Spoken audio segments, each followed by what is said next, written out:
Ripoti zinasema Africa Media kutokea visiwani Zanzibar, wajasiriamali nchini wametakiwa kuunda vikundi ili kunufaika na mikopo ya serikali. Akitoa elimu ya mikopo hiyo kwa wanawake na wanavikundi mbalimbali huko Paje, wilaya ya Kusini, mkoa wa Kusini Unguja, mkurugenzi idara ya maendeleo ya jamii, jinsia na watoto, Siti Abasiada, amesema ni fursa kwa wanawake hao kuweza kuchukua mikopo hiyo ili kunufaika kwa haraka zaidi.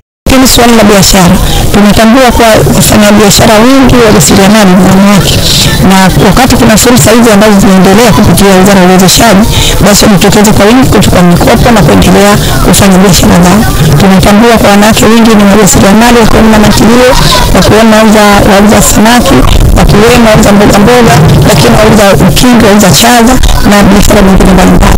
Kwa hivyo pia fursa kama hizi zinazoendelea kutolewa ambazo zina masharti nafuu, tunasisitiza wasiwasi wa nafasi kama hizi na waweze kuzitumia vizuri na waendelee. Manake lengo la serikali yetu ya Zanzibar ambayo inaongozwa na Dkt. Hussein ni kuhakikisha kwa mwanamke tunamnyanyua kutoka katika hali moja ya maisha tunakuwa kwenye hali nyingine ya maisha.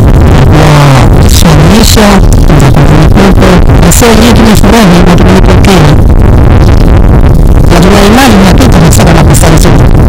Kwa imani ya kutupa na sisi imani ya kutazipata. Akuja kutushajihisha kuhusiana na mkopo ambao umelengwa kwa niaba ya wanawake, na tunashukuru sana kupata fursa hii ya kuletea hiyo fursa ya kupata huo mkopo bila ya riba kuhusu vikundi la mikopo.